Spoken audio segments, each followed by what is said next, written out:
Hello, my name's Gepwin, and this is a little thing that I call Gepwin Say. I originally intended this series to be something that I just did at the spur of the moment whenever I felt like it, but I've decided that I'm going to try doing it weekly for a little while. So let me know what you think. I'm also experimenting with the format of the visuals. This is mainly a voiceover show, consider it kind of a podcast, but I do want to have some supporting visuals and things, so I'm going to be tweaking that a little bit, and I'd really appreciate any feedback you can give me. Second little thing is they're doing construction on my street today. I'm trying to edit out the worst of the noise, but I do apologize if there's some stuff in the background because I can't control what the city does to the street. I wish I could. So today I want to talk a little about the movie Transcendence. And not so much the movie itself, though I'll touch on that, but really just the idea behind this movie I find frankly offensive. Because the entire sort of theme of the Transcendence movie, and there have been some other movies that did this that I'll also touch on, is this whole technophobia idea, which is basically people being afraid of machines and technology.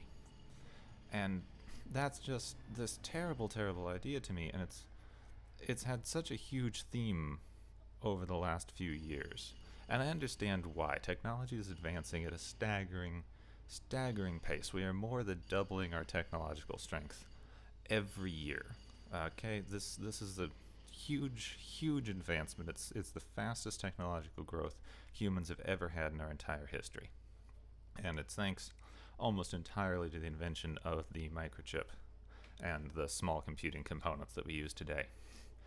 So I can understand why some people think it's scary, and I can understand that a lot of people have this kind of disconnect where they use their computer and they use their phone because everyone uses some form of computer today.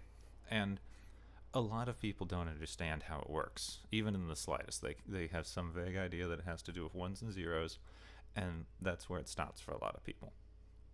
I have no problem with that. I don't think that you have to have a complete knowledge of how computer systems work or things to use them. Lots of people don't know how technology works. I don't know how a car works well enough to replicate one. I don't know how a computer works well enough to replicate one. I just know some of the basic things.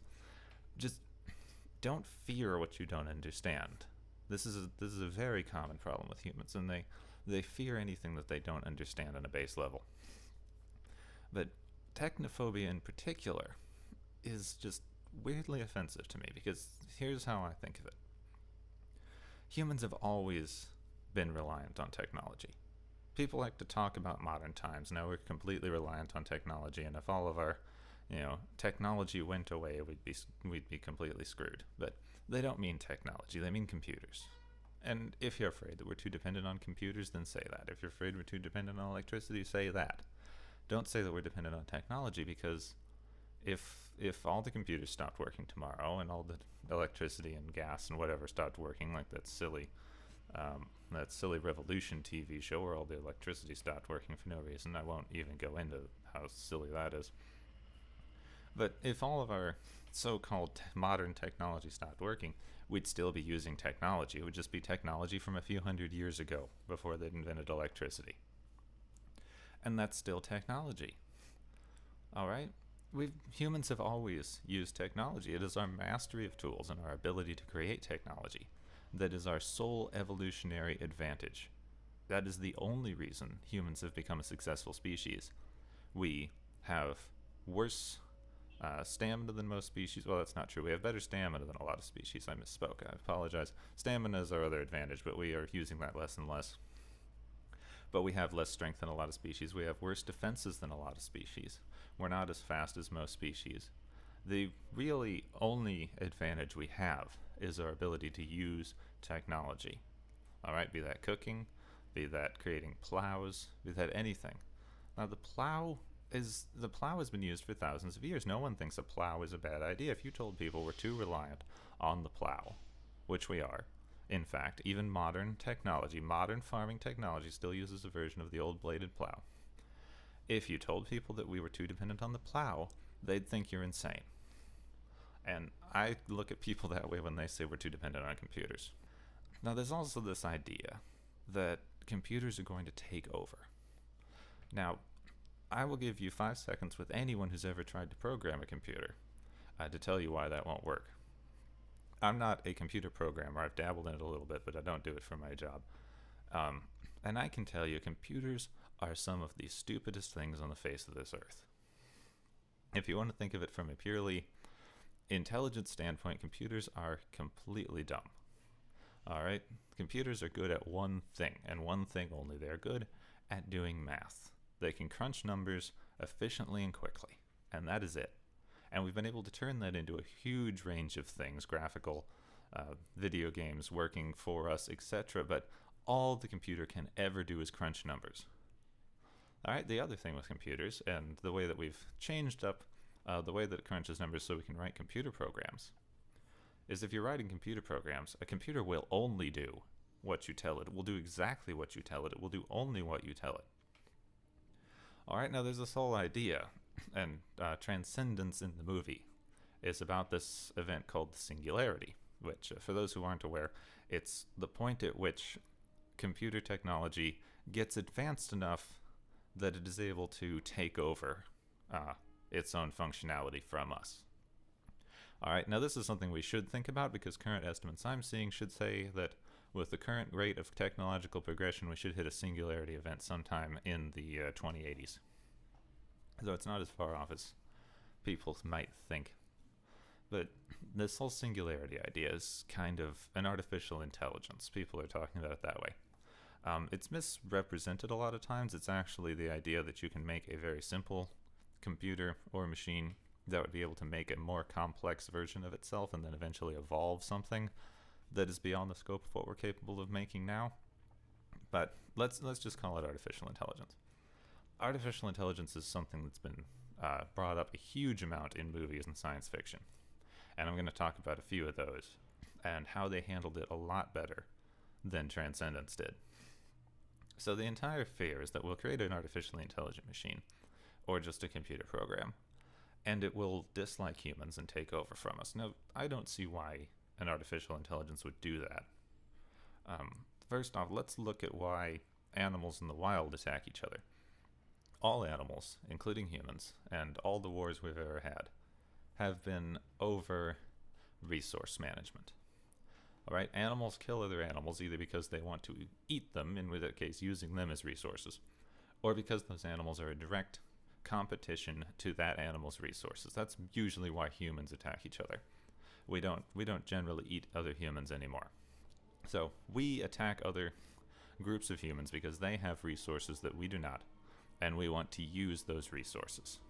Now, if you had something that was an artificial intelligence or a machine, it would not use the same resources that we did. Maybe a little electricity, but certainly not the same way. It would have no real reason to compete with humans.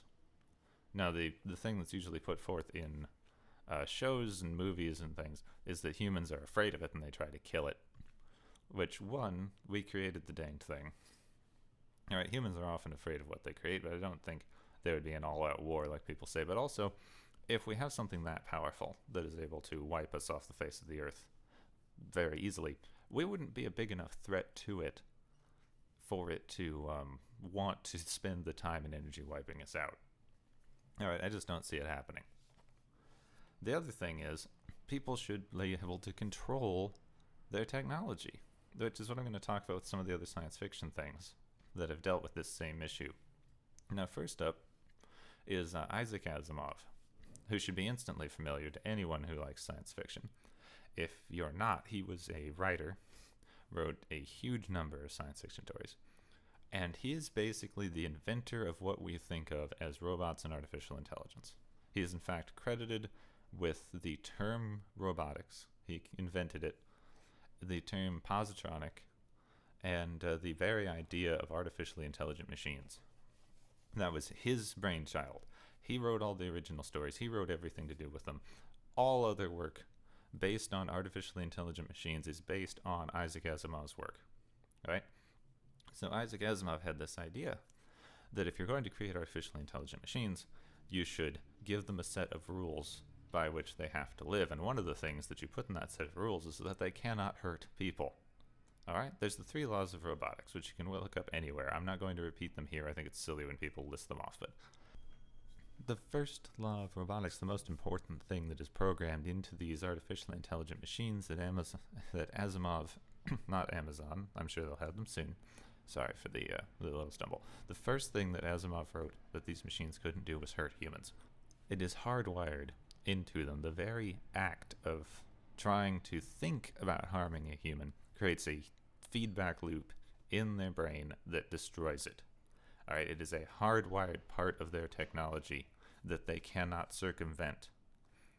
And in any of his stories in which it is circumvented, either through clever circumstances or a weird wording that someone's able to figure out to make a robot be able to harm a person, or even in one case where they slightly weakened one of the laws to get around a problem they were having with the robots, it messes up the robot and it's no longer able to function.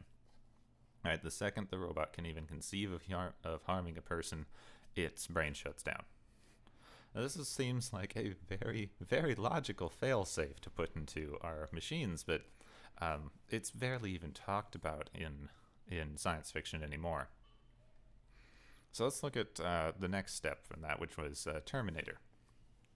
Well, not exactly the next step, but Terminator is one of the earlier sort of technophobic style of movies, where humans invented artificial intelligence, it took over, and then went so far as to send a robot back in time to kill the leader of the resistance that was threatening them in the future. Now, on the surface, Transformers seems like it might even be a Transcendence style movie where it's all about the evils of technology and how we shouldn't let technology take over and we're too reliant and it's going to do all these terrible things to us. But it's not. And here's why. Because in Transformers 2, you get to see some about why John Carter would make such an awesome leader and why he's such a threat to the machines. It's because he knows how to use machines. All right, he knows how to use technology as a hacker in this movie. And it's gone so far that the future John Carter has hacked into one of the Terminator robots and sent it back in time to protect himself. All right, this is not a movie about being afraid of technology. It's a movie about losing control of our technology. Same thing with The Matrix. You see, The Matrix is about artificially intelligent machines and programs that have enslaved humanity as a power source.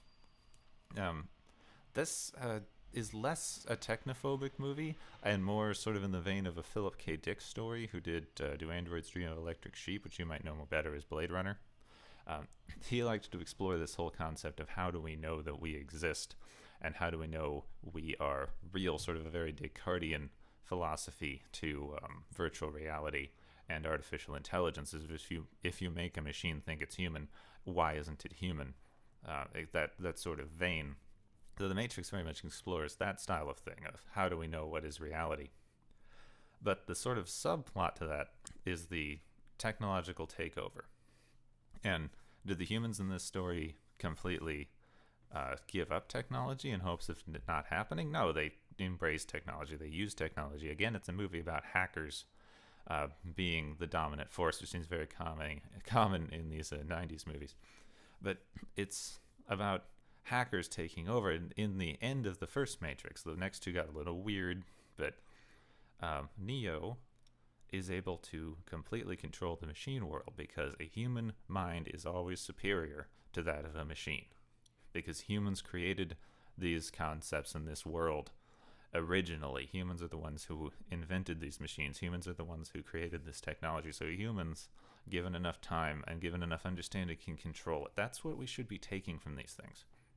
Don't have this huge level of technophobia and just say all technology is bad, like Transcendence, where the real thing that bothers me about Transcendence, and the one reason that I think it's a terrible, terrible message as well as a terrible movie, is these terrorists, these anti-tech terrorists, who will go so far as to murder someone who's about to invent new technology, are supposed to be the heroes of this movie.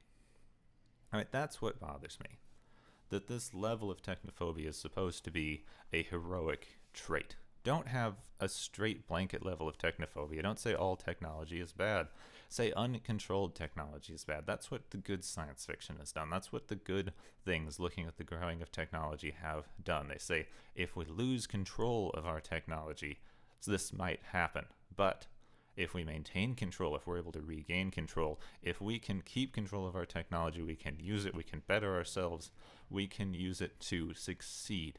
Humans should always have control over the technology because we are the ones who invented it. We are more powerful than it is. That is the message that we get from the best of these science fiction, the Terminator, the Matrix, these other movies that have this sort of veneer of the technophobic, but they never go into the whole, we are too reliant on our technology, we must destroy our technology, we have to go back to a simpler way of life because our technology is evil.